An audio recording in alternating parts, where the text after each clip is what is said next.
Heading straight to the Super Eagles of Nigeria. Now we look forward to that major qualifier between Nigeria and Zimbabwe. And it is a crunch time because the fans are believing that the Super Eagles of Nigeria have revived their chances of qualifying for the World Cup. And the players as well are also knowing and believing that they have what it takes to qualify Nigeria for the World Cup. And the man himself, the man in charge, talking about Eric Shekushel, is also optimistic that Nigeria will beat all odds and qualify for the World Cup. We all look forward to that game between Nigeria and Zimbabwe on Tuesday. And of course, fans are hoping and believing that that game will end up with all 3 points in favor of the Super Eagles of Nigeria. I've got the media officer himself talking about Promise Afoge and the man who captures all the beautiful moments when it comes to football. That is Victor Modo. Thank you guys for joining the show today.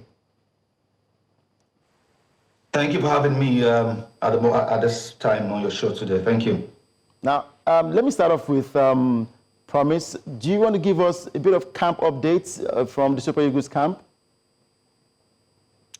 Yes, I was on the platform yesterday, and a certain question which often, I often get to respond to that question often is, are there any injury worries?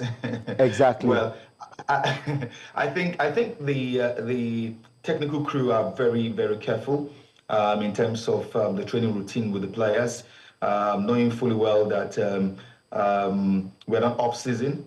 These players assembled in Kigali from their club sites where they've been playing week in, week out. So when it comes to match fitness, the players are match fit, and it wouldn't make any sense to overbear or overladen these players with too much training work. What the coaches have been doing have been more tactical than physical. Although the coaches has been trying to ensure that our players get a lot of I'm trying to find the right word now. The kind of play he emphasizes on, which is aggressive football, pressing football. He's been trying to inculcate that into the players. Nevertheless, they've been very, very careful to ensure that these players are all available for selection, to ensure that there won't be any injury worries, to ensure that we'll prosecute these 2 games and every player will go back to their club as fit as fiddle. So no injury worries. All 23 players are available for selection. It's been 1 training session per day, and we had one yesterday. It was close to the press. It was close to everybody, just the players and the officials on the pitch, working out modalities for the game against Zimbabwe tomorrow. All right, I'll get to that point where we'll talk about the close training session to the press. But let me quickly talk to Victor now. Victor, I'll take it from the fans' perspective.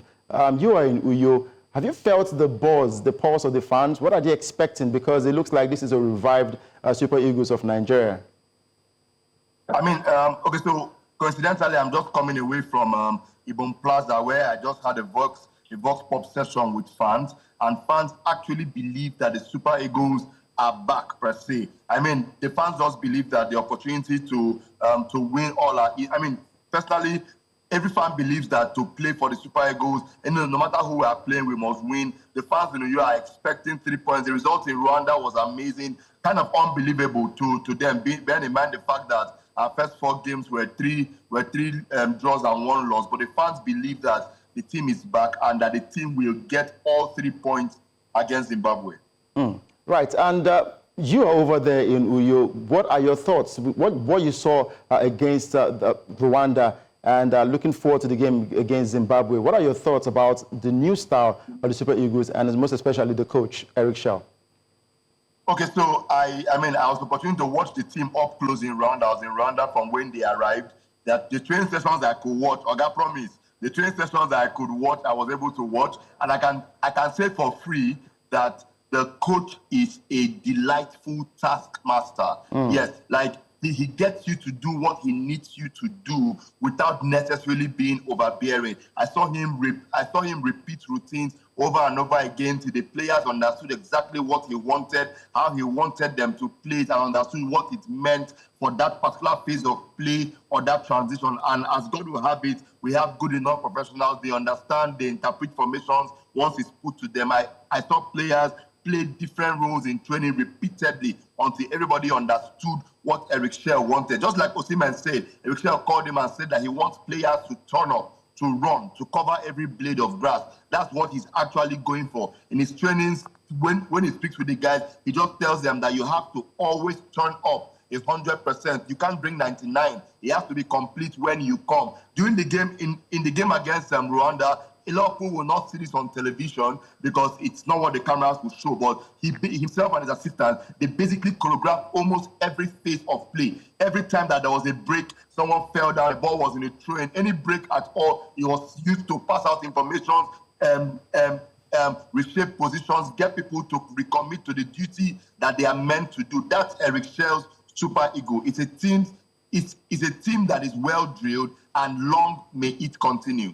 Long may it continue. I'm sure there's a smile on from Mr. Fogate's face, because these are good commendations for the coach, Eric Schell. And Modo is not the first person saying this. A lot of football fans, pundits, journalists, everybody's saying that, look, thumbs up to Eric Schell. He should continue as a Super Eagles coach, but it's just one match. We look forward to more games for Eric Schell. But Promise, I'd like to touch on the training sessions locked away from the media. I saw some comments on social media, and some journalists are complaining that why are they being locked away from getting their interviews done, because some of them have been sent to Uyo to gather content, to gather information about the Super Eagles so that they can return with packages, reports on how the game went. Do you think, when will the media be able to talk to the Super Eagles of Nigeria? Okay, let me take it off from where Modo stopped. No prejudice to the previous coaches of the Super Eagles.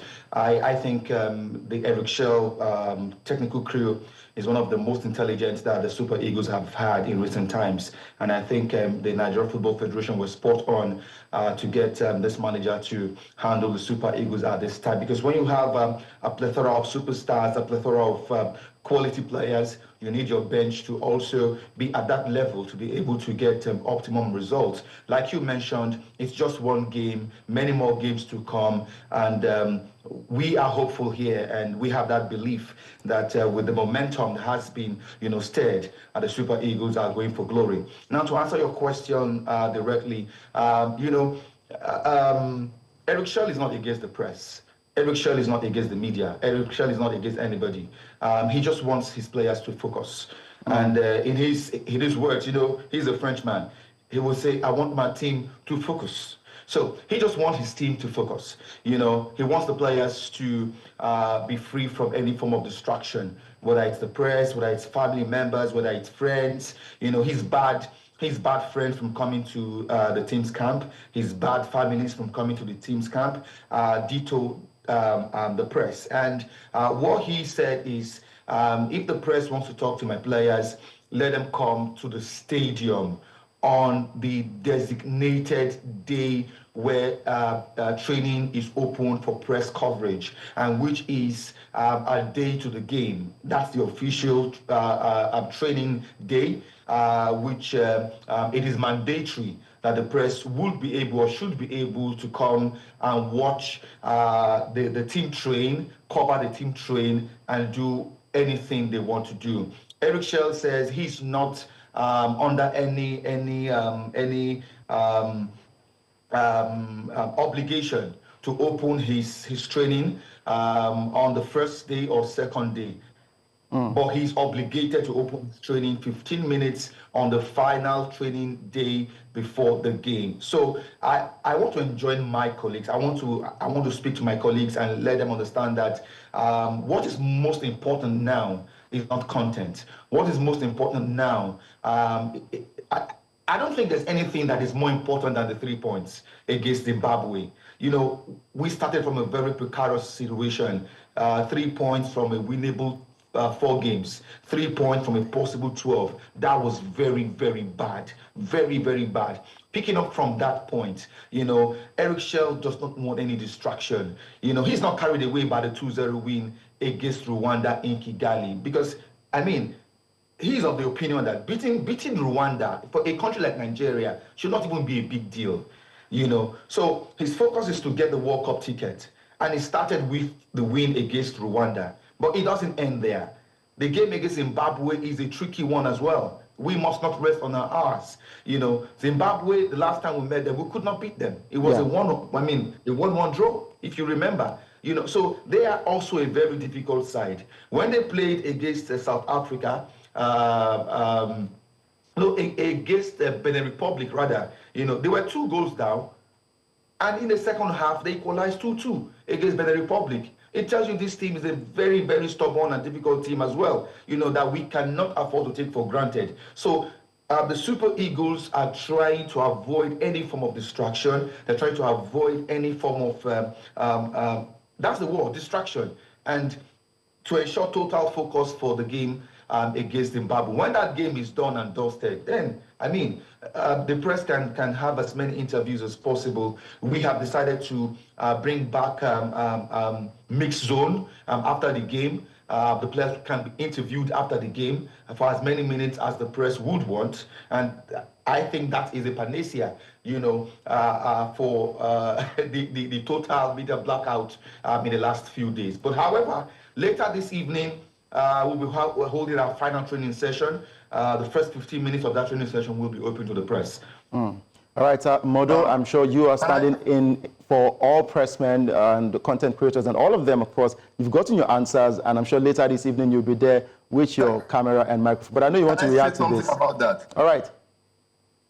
Okay, so with all due respect to the team, to the coach, to the backroom staff, I totally understand that they want total concentration and this and that, and I understand that they have categorized families coming in, content creators, and sadly journalists as possible sources of distraction. That's the painful part about it, because if it's ordinarily, it's meant to be a symbiotic relationship between the press and the backroom staff and the team, all working through perfect. But I understand that these are early days, right? I understand that eventually, I hope that it will be clarified that journalists are not distractions. I want to ensure that is clear, that you cannot be trying to block off distractions from a team preparing for something, and that means that the journalists are also categorized as not even being able to get one day to be able to relate to Nigerians what the team feels or says. I know that eventually this is going to be fixed. I totally understand that eventually, as time goes on, this will be sorted out. But I just wanted to clarify that it is a wrong box to put journalists as possible distractions to the team.